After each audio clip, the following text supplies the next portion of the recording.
En esta ocasión vamos a estudiar la columna vertebral.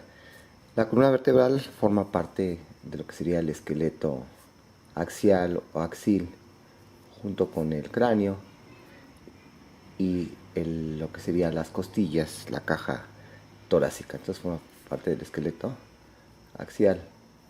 ¿Sí? Más o menos tiene una longitud del adulto entre 73 y 75 centímetros. Y es una estructura importante porque sirve tanto de sostén para el eje del cuerpo, es el eje corporal, ¿sí? Entonces está sosteniendo a lo que sería la cabeza, al tórax, al abdomen, y sirve para la carga de todo el cuerpo, que se va a transmitir a través del hueso coxal hacia las extremidades inferiores. Y por otro lado también tiene la importancia de que en su interior contiene elementos nerviosos, sobre todo lo que sería la médula espinal y el origen de los nervios raquídeos. Entonces es importante también para proteger estas estructuras nerviosas, ¿sí? Si vemos una vista lateral de la columna vertebral, vemos que en un inicio va a presentar las curvaturas primarias, que son las curvaturas que presenta el embrión, ¿sí? Y que son cóncavas anteriormente. Estas curvaturas primarias, ¿sí?, serían en el embrión y en el recién nacido, ¿sí? Entonces teníamos, aquí estaría lo que sería el sacro, y aquí estaría la curvatura así, y aquí estaría la cabecita del bebé, ¿sí? Y entonces ya posteriormente, cuando empieza el bebé a sostener la cabecita y también ya a pararse, se empiezan a formar unas curvaturas hacia adelante. Entonces vemos que las curvaturas primarias serían la curvatura torácica, que decíamos es cóncava hacia adelante o convexa hacia atrás, y tenemos una curvatura sacra, que también es convexa, ¿sí?, hacia atrás o cóncava hacia adelante. Y ya posteriormente, a la bipedestación, se empiezan a formar las curvaturas secundarias. Entonces vemos una vista lateral del individuo, ya cuando mantiene la posición de bipedestación, se forma una curvatura secundaria cervical y una curvatura secundaria lumbar. Entonces aquí tendríamos las curvaturas primarias, que decíamos la torácica y la sacra, que se continúa aquí con el coxis, y se forman las curvaturas secundarias. Entonces las curvaturas secundarias son cóncavas hacia atrás, es decir, convexas hacia adelante, que sería la curvatura cervical y la curvatura lumbar, que son ya las curvaturas secundarias de la columna vertebral, que se forman cuando el sujeto ya está en bipedestación, y que estas son importantes, la cervical y el lumbar, para mantener el eje del cuerpo, que sería el eje de la línea de gravedad. Aquí estaría la línea de gravedad. Entonces es muy importante para mantener la posición erecta, la formación de estas curvaturas secundarias cervical y lumbar. Recordemos que las curvaturas convexas hacia atrás se denominan las gifosis, forman una jiba, ¿sí?, la gifosis, mientras que las curvaturas hacia adelante se denominan lordosis. Entonces tenemos una lordosis fisiológica cervical lumbar y dos gifosis fisiológicas torácica y la sacra, ¿sí? Bien, entonces vemos que la columna vertebral va a estar formada por varias vértebras. Estas vértebras van a ser un total más o menos de 33 vértebras, que de acuerdo a la región en donde nos localicemos, vamos a tener lo que serían las 7 vértebras cervicales, 12 vértebras torácicas, las 5 lumbares y la fusión de las 5 vértebras sacras, que van a formar el hueso sacro, que formaba una de las curvaturas primarias, y tenemos de 3 a 4 vértebras coxígeas, que nos da el número de 33 a 34 vértebras que van a formar en su conjunto lo que sería la columna vertebral. Si estudiamos una vértebra tipo, ¿sí?, de las características generales de las vértebras, si hablamos de la vértebra tipo, vemos que esta vértebra típica va a presentar hacia adelante lo que sería el cuerpo, y en un plano posterior va a presentar lo que sería el arco vertebral. Esto es importante, que el cuerpo va a servir sobre todo de sostén, mientras que el arco vertebral va a ser importante para los movimientos de la columna vertebral. Y entre el cuerpo vertebral y el arco vertebral se encuentra lo que sería el foramen vertebral, que va a contener a los elementos nerviosos que comentábamos hace un momento, ¿sí?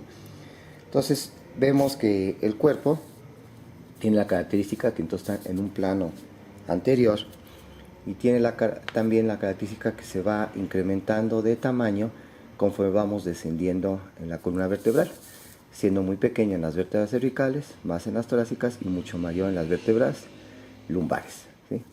Y ya el hueso sacro resulta de la fusión de las 5 vértebras sacras. Entonces se va incrementando de las vértebras cervicales a las vértebras lumbares este cuerpo vertebral que se encuentra en un plano anterior. Este cuerpo hacia atrás se va a fijar el arco vertebral. Entonces en el arco vertebral, ¿qué elementos lo van a estar formando? Lo están formando dos pedículos, ¿sí? Entonces tendríamos los pedículos que se fijan a la cara posterior de los cuerpos vertebrales, más cerca de su cara superior que de su cara inferior. Entonces aquí tendríamos dos pedículos. Si los vamos viendo en una vista superior, tendríamos aquí lo que sería el cuerpo, que vamos a ver que varía su forma de acuerdo al nivel donde estemos, ¿sí? Y decíamos que hacia atrás se encontrarían lo que serían los pedículos, un pedículo izquierdo y otro pedículo derecho, que es donde se van a fijar el arco vertebral. Vamos a observar que por atrás de los pedículos, de estos dos pedículos, se encuentran las láminas. Entonces estas láminas vamos a irlas marcando. Aquí tendríamos, ya veremos que son los procesos articulares, y entonces estas láminas las vamos a encontrar hacia atrás y se van a fusionar en la línea media para formar lo que sería el proceso espinoso. Entonces tenemos pedículos derecho e izquierdo, y hacia atrás tendríamos las láminas, ¿sí? Tendríamos, aquí vamos a observar que ahorita los vamos a estudiar, que son los procesos articulares, y acá atrás tendríamos las láminas, una derecha y otra izquierda, que hacia atrás se van a fusionar y se van a continuar en lo que sería el proceso espinoso.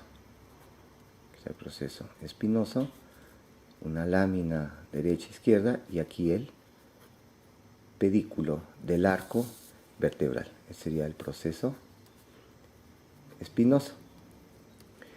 Vemos que en la intersección de las láminas con los pedículos se van a encontrar varias estructuras. En primer lugar, tenemos unas salientes articulares, dos superiores y dos inferiores, que serían los procesos articulares. Aquí tendríamos el proceso articular superior, uno derecho y otro izquierdo, y también el proceso articular inferior, que en esta vista superior, aquí trataríamos de ejemplificar los que serían los procesos articulares, en este caso los superiores.